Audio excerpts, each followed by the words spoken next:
ଆକାଶରୁ ଖସୁଛି ନିଆଁ ବର୍ଷା, ଚାରିଆଡ଼େ ଅସହ୍ୟ ଗରମ ସାଙ୍ଗକୁ ଗୁଳୁଗୁଳି।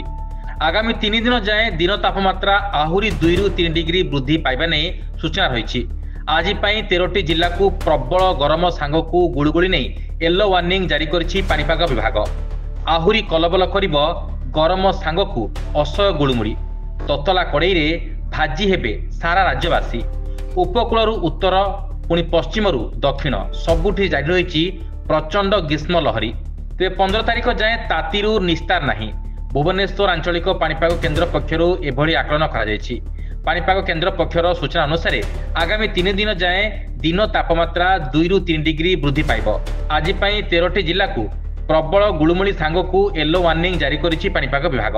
ସେଭଳି ଆସନ୍ତା କାଲି ପାଇଁ 9ଟି ଜିଲ୍ଲାକୁ ଗ୍ରୀଷ୍ମ ପ୍ରବାହ ଓ 10 ଜିଲ୍ଲାକୁ ଗରମ ଗୁଳୁଗୁଳି ନେଇ ୟେଲୋ ଚେତାବନୀ ଜାରି ହୋଇଛି।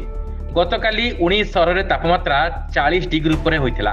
43.2 ଡିଗ୍ରୀ ସହିତ ରାଜ୍ୟର ଉତ୍ତପ୍ତ ସହର ପାଲଟିଥିଲା ସମ୍ବଲପୁର। ସେପଟେ ପ୍ରଚଣ୍ଡ ଖରାରେ ଘରୁ ନ ବାହାରିବା ପାଇଁ ରାଜ୍ୟ ସରକାରଙ୍କ ତରଫରୁ ଲୋକମାନଙ୍କୁ ସୂଚନା ଦିଆଯାଇଛି। Bureau report, news alert 24x7।